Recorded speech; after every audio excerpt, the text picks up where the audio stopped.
Hello everyone, I'm Jessica Blackbird. Welcome to my channel. Please like, share, and subscribe. Those are 3 easy free ways to help my little channel grow. Thank you so much. Well, once again, I'm going to be talking about the coming food shortage. Joe Biden said it very clearly himself that the U.S. will feel it. So let's get prepared, people. We'll talk about food shortages, and it's going to be real. The price of these sanctions is not just imposed upon Russia; it's imposed upon an awful lot of countries as well, including European countries and our country as well.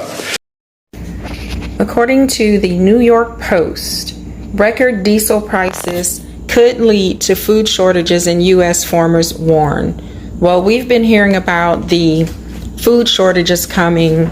And like I said in a previous video, I grew up around farmers. My mother and stepfather have a little tiny, it's not really like a farm, but they raise animals and they, grow a lot of their own food, and they do a lot of canning and saving. They are very well prepared.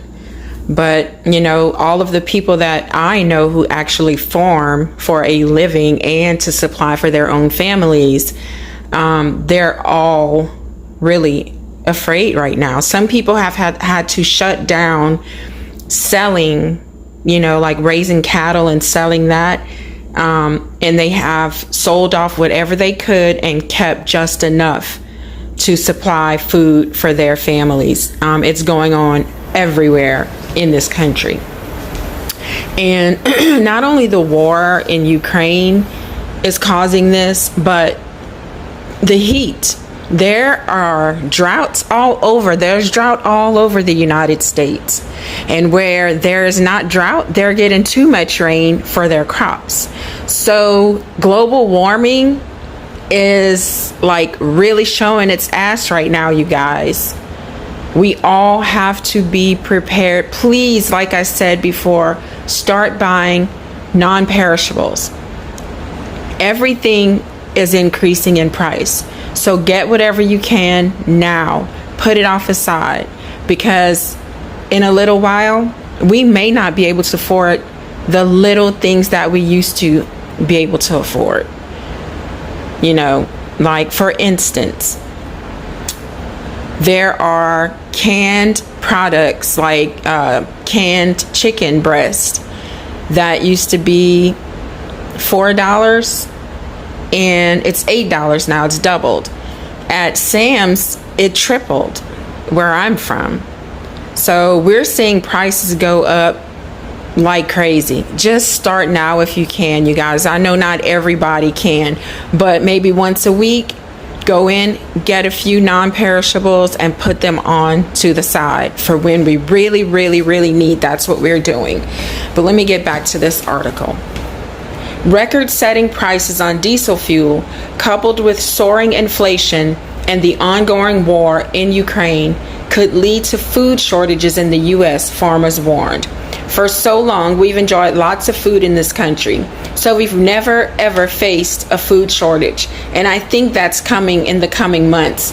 John Boyd Jr., president of the National Black Farmers Association, said during an interview on News Nation.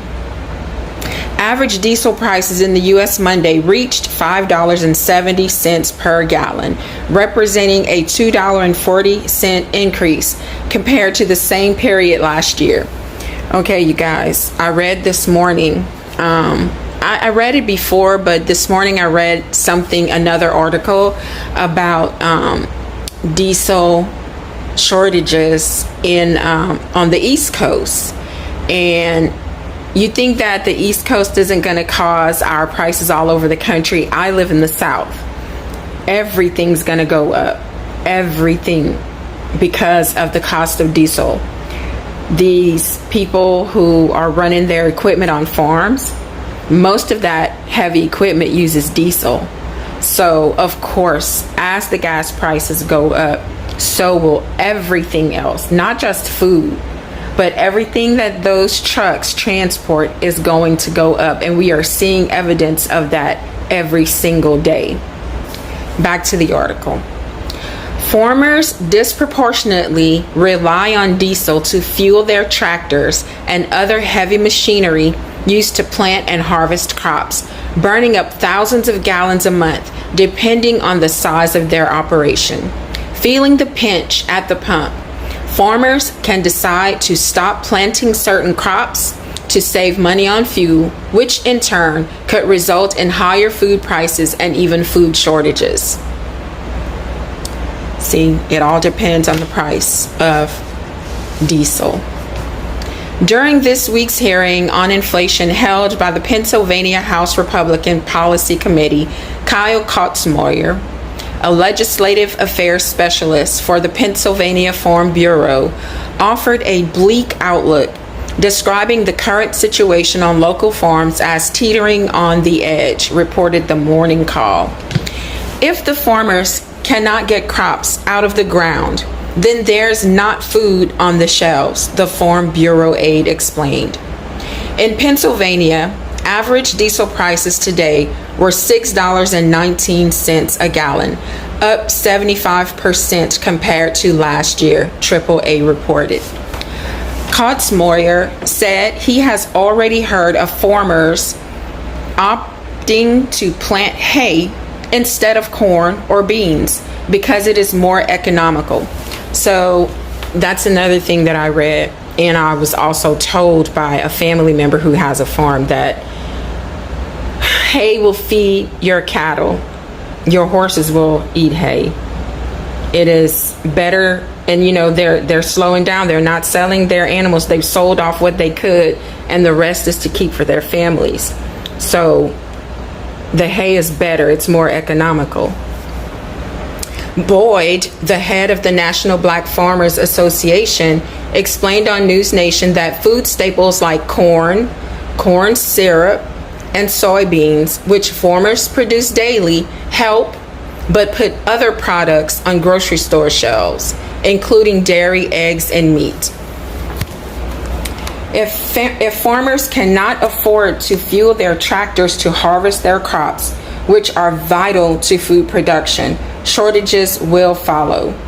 So I don't care what people are saying, we will start to see some things missing. Well, I've seen it already. Like some stores around where I live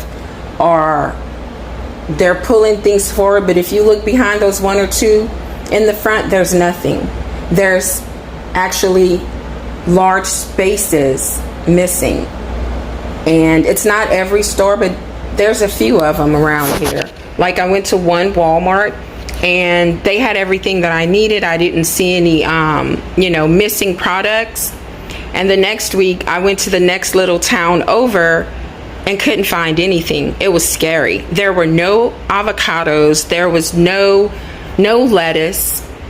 There was a whole bunch of, fruit and vegetables that were gone. It just looked like a wasteland in there. The Labor Department announced that the grocery store prices had spiked 11.9% in May. So this was from June. Okay, in May over the last year amid soaring inflation, which reached a 40-year record of 8.6% in May. The Biden administration has blamed the unfolding crisis on Russia's war in Ukraine, which has caused oil and gas prices to skyrocket, as well as on congressional Republicans' opposition to the president's doomed Build Back Better plan, which would have injected the largest public investments in social, infrastructure, and environmental programs since the New Deal of the 1930s and 40s. You guys remember when Biden said on air that we will face food shortages. I haven't heard many officials talk about that since. Maybe it was a slip of the tongue when he said it, meaning that he knows it's going to happen, but it wasn't supposed to be told to the public just yet. Be prepared. Whether you think some of us who are getting prepared or who have been prepared are some crazy, outlandish prepper people, but when the hits the fan, what will you do? At least try to get a 6-month supply. So when things are so expensive out there, you won't be going to your neighbors begging for food, you know. Just be prepared. That's all I can say. Anyway, you guys, I hope you all take this seriously and start getting ready for what's ahead. Oil prices will not go down until that war is over, in my opinion. And if you listen to the news, the U.S. thinks that that war can go on for a few years. I hope not, because that would be just detrimental to the world. But anyway, you guys, please like, share, subscribe, and let's talk about this in the comments. What do you recommend to other people to get started preparing for what we all think is coming? Do you think that we are just going overboard and, you know, just being a little too afraid and paranoid? Or you think that we're right on the money? Let me know what you think in the comments. Let's talk about it. Like, share, subscribe. 3 easy, free ways to help my little channel grow. Thank you, guys.